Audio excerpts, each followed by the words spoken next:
La meta, se viene el final, 56 በቦነስ አይረስ ጎዳናዎች ላይ አዲስ ታሪክ ሊጻፍ ነው። በዓለም አትሌቲክስ ታሪክ እርስ በርስ በሚያደርጉት ፉክክር ከሌሎች ተለይተው የሚታወቁ የሩጫውን መድረክ በደማቅ ቀለም የጻፉ ድንቅ አትሌቶች አሉ። ኃይሌ ገብረስላሴን ስናነሳ የኬንያውን ፖል ቴርጋትን እናስታውሳለን። ቀነኒሳ በቀደመበት መንገድ ሁሉ ሌላኛው ኬንያዊ ኤሉድ ኪፕቾጌ ስም አብሮ ይነሳል። የዘመናችን የሩጫው ንጉስ ዮሚፍ ቀጀልቻን ስናነሳ ከጎኑ አብሮት የሚነሳ በእያንዳንዱ ሜትር እና ሰከንድ የልብ ትርታውን የሚፈታተን አንድ ጠንካራ አትሌት አለ። ዛሬስ ዮሚፍ በዚህ አትሌት የተያዘውን ሪከርድ በማሻሻል የዓለም ክብረ ወሰንን የግሉ ያደርግ ይሆን? አብረን የምናየው ይሆናል። የምትመለከቱት በአርጀንቲና መዲና ቦነስ አይረስ እየተካሄደ ያለውን በጉጉት ሲጠበቅ የነበረውን የግማሽ ማራቶን ውድድር ነው። በዚህ ውድድር የኢትዮጵያ፣ የኬንያ፣ የኡጋንዳ እና የሌሎች በርካታ ሀገራት የረጅም ርቀት ጀግኖች የዓለም ኮከቦች እግራቸውን በቦነስ አይረስ ትኩስ ጎዳናዎች ላይ እያሳረፉ ይገኛሉ። ግንባር ቀደሙን የሩጫ መስመር በበላይነት እየመራ ያለው ዮሚፍ ቀጀልቻ ፍጥነቱን ጨምሯል። ሰዓቱ እየቆጠረ ነው። የቦነስ አይረስ አየር በደቂቃዎችና በሰከንዶች እሽቅድድም ተወጥሯል። ዛሬ ዮሚፍ ጠንካራውን ተፎካካሪውን የዓለም ክብረ ወሰን በመስበር ታሪክ ይጽፍ ይሆን? የዓለማችንን ፈጣን ሰዓት የግሉ አድርጎ በወርቃማ ቃላት መሆን ያስቀምጥ ይሆን? ውድ የቻናላችን ተከታታዮች ለድል ስፖርት አዲስ ከሆናችሁ ሰብስክራይብ፣ ቤተሰብ ከሆናችሁ ደግሞ ላይክ እና ሼር በማድረግ እስከ መጨረሻው ሴኮንድ ድረስ አብራችሁን ቆዩ። የዓለም የግማሽ ማራቶን ርቀት ባለቤቱ ኡጋንዳዊ ጃኮብ ኪፕሊሞ ነው። ኪፕሊሞ ሊዝበን ላይ በፖርቹጋል 57 ደቂቃ ከ20 ሴኮንድ በመግባት የዓለም ሪከርድ በእጁ ይገኛል።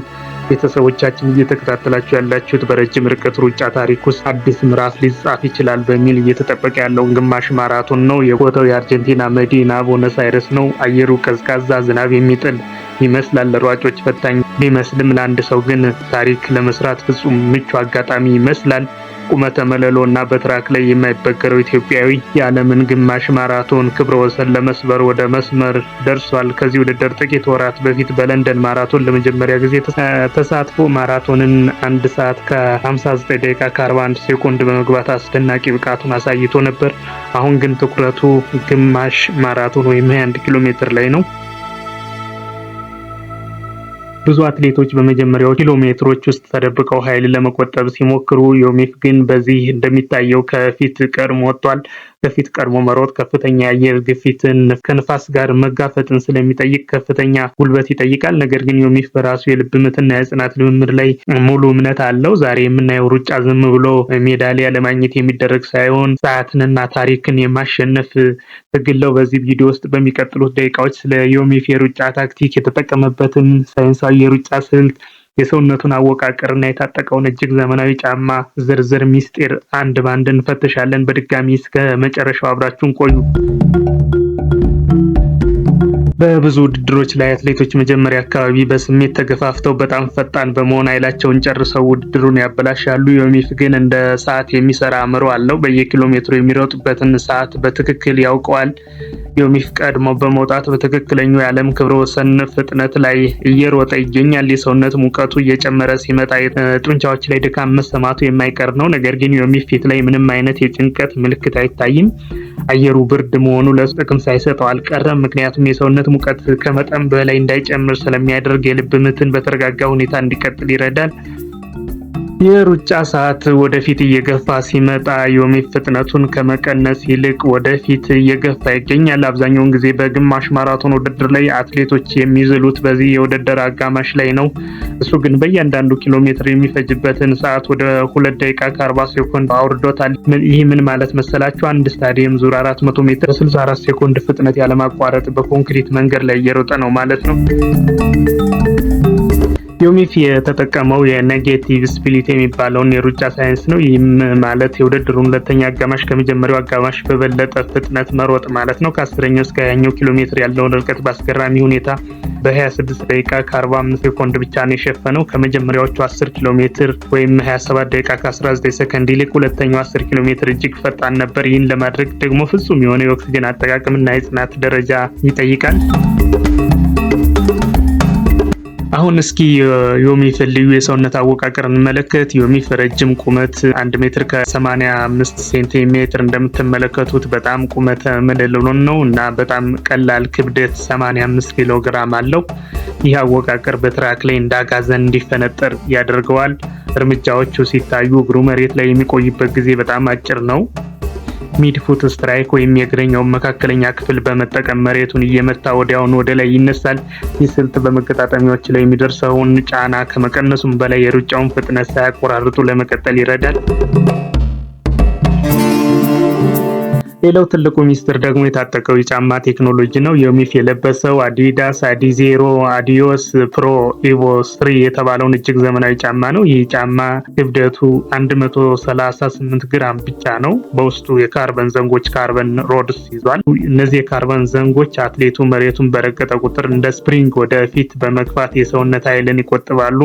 በሳይንሳዊ ጥናቶች መሰረት ይህ ጫማ የሩጫ ብቃትን በ1.6 በመቶ ከፍ ያደርጋል። ቴክኖሎጂና የተፈጥሮ ብቃት ሲገናኙ ውጤቱ የዓለም ክብረ ወሰን ይሆናል። በዚህም አሁን እስካሁን እየተመለከትን ባለው ሩጫ የዓለም ክብረ ወሰን የሚሰበር ይመስላል።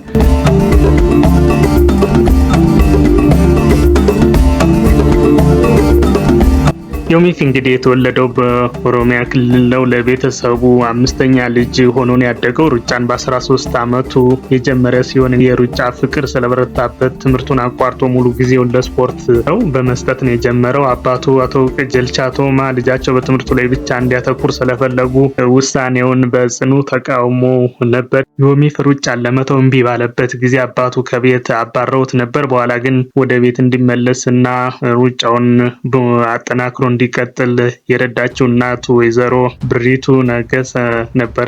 ባለቤቱ ታላላቅ ውድድሮች ወቅት ለሚኖረው መረጋጋት እምነት ዋና ምንጭ እንደሆነች በተደጋጋሚ ሲናገር ይደመጣል። በከባድ የልምምድ ቀናት ሳይቀር እንዳይፈራ ሁልጊዜ እንደምታበረታተው ነው የሚገልጸው።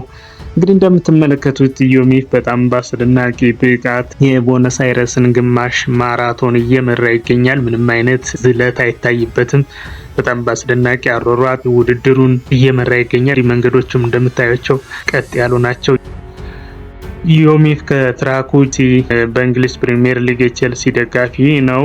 በስፖርቱ ትልቅ አርአያው ደግሞ ታላቁ የኢትዮጵያ አትሌት ቀነኒሳ በቀለ ነው። የልምምድ ፕሮግራሙ ስንመለከት በከፍተኛ ቦታዎች ላይ በሳምንት ከ120 እስከ 140 ኪሎ ሜትር የሚሸፍን ጠንካራ ልምምድን ያደርጋል። እንደ አጎስ ገብረ ሕይወት፣ ጥላሁን ኃይሌ በቀለ፣ ብርሃኑ ባለው ካሉ ቁንጮ አትሌቶች ጋር በመሆን ነው የሚለማመደው።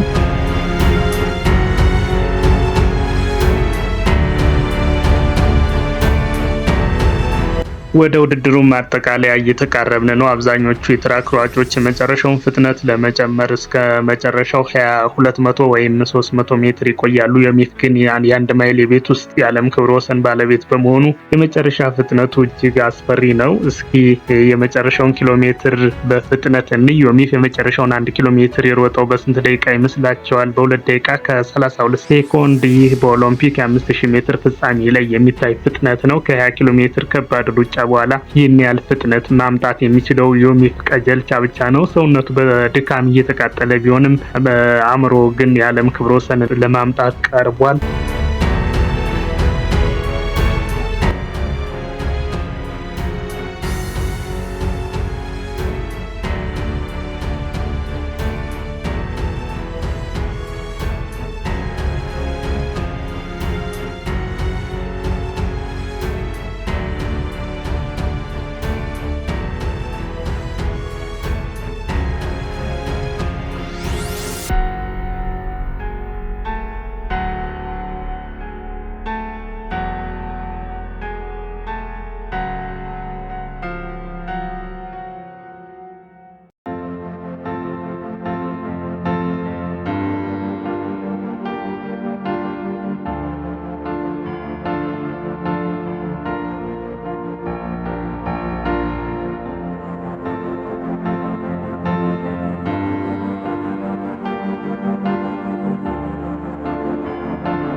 እንደምትመለከቱት ዮሚፍ በታናል ውስጥ ገብቶ እየሮጠ ይገኛል። ታናሉን አልፏል።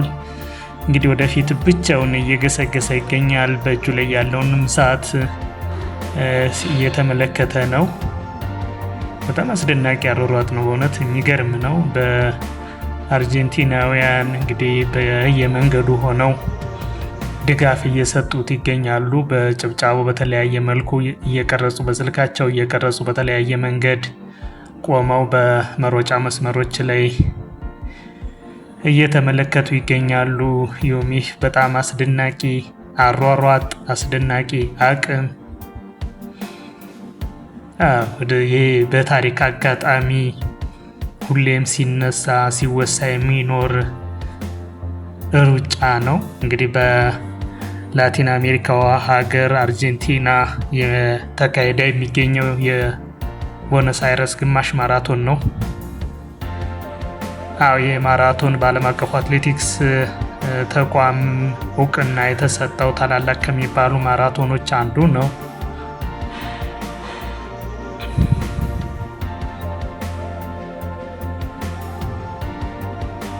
ተከታተሉ እንግዲህ ምን እንደሚመስል መጨረሻ ላይ ደግሞ እንገናኛለን።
እነሆ መስመሩን አቋረጠ። ሰዓቱ 56 ደቂቃ ከ51 ሴኮንድ ላይ ቆሟል። ታሪክ ተሰርቷል።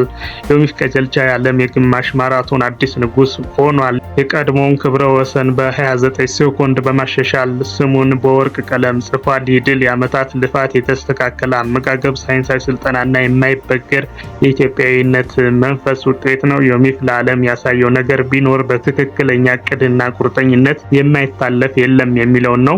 ዮሚፍ በኪፕልሞ ተይዞ የነበረውን ሪከርድ በ29 ሴኮንዶች በማሻሻል የዓለም ሪከርድ ባለቤትነቱን ተረክቧል። ዮሚፍ የዓለም ሪከርዱን ብቻ ሳይሆን ኪፕሊሞ በ58 ደቂቃ ከ29 ሴኮንድ ይዞት የነበረውን የቦነስ አይረስ የቦታውን ሪከርድም ነጥቆታል። ዮሚፍ ሪከርዱን ለመስበር 15 ኪሎ ሜትሩን በ40 ደቂቃ ከ39 ሴኮንድ በማለፍ በኪፕሊሞ ተይዞ የነበረውን የ40 ደቂቃ ከ42 ሴኮንድ የ15 ኪሎ ሜትር ፈጣን ሰዓት ሪከርድ ጭምር በስሙ አድርጓል።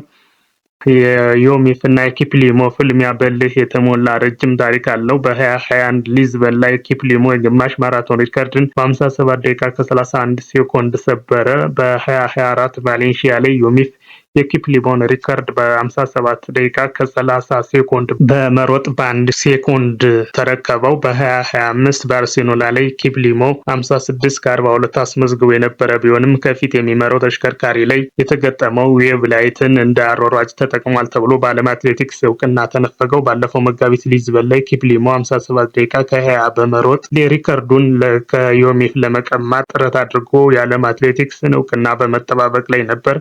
ነገር ግን የኪፕሊሞ ተስፈኛ ሪከርድ የዓለም አትሌቲክስን እውቅና ሳያገኝ ቀድሞ የደረሰው ዮሚፍ የቦነስ አይረስ ሪከርድ ነበር። ዮሚፍ 56 ደቂቃ ከ51 በሆነ የማይታመን ሰዓት በመጨረስ የዩጋንዳዊን ህልም ብቻ ሳይሆን የቦነስ አይረስ የቦታውን ሪከርድ ጨምሮ ጠቅሎ በመውሰድ በሜሲና በማራዶና ሀገር ታሪክ ሰርቷል።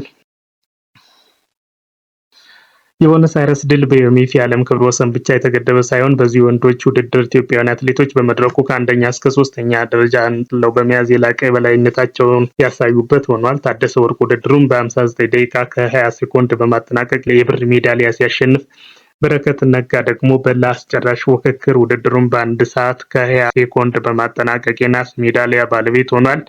ውድ የቻናላችን ቤተሰቦች የዮሚፍ ቀጀልቻን ታሪካዊ አቅጣጫና የሩጫ ሚስጥር የተነተንበት ቪዲዮ ይመስል ነበር። እናንተስ በዚህ አስደናቂ ሰዓት ላይ ምን አስተያየት አላችሁ? በሙሉ ማራቶን ያለምንም ክብረ ወሰን ሊሰብር ይችላል ብላችሁ ታስባላችሁ? ያላችሁን አስተያየት ከታች ባለው ኮሜንት መስጫ ላይ አስፍሩልኝ። ቪዲዮውን ከወደዳችሁት ላይክ ማድረግ እና ለሌሎች የስፖርት ወዳጆች ማጋራት እንዳትረሱ። አዳዲስ የስፖርት ትንታኔዎች በፍጥነት እንዲደርሳችሁ ቻናላችንን ሰብስክራይብ ያድርጉ። በሚቀጥለው ቪዲዮ እስከምንገናኝ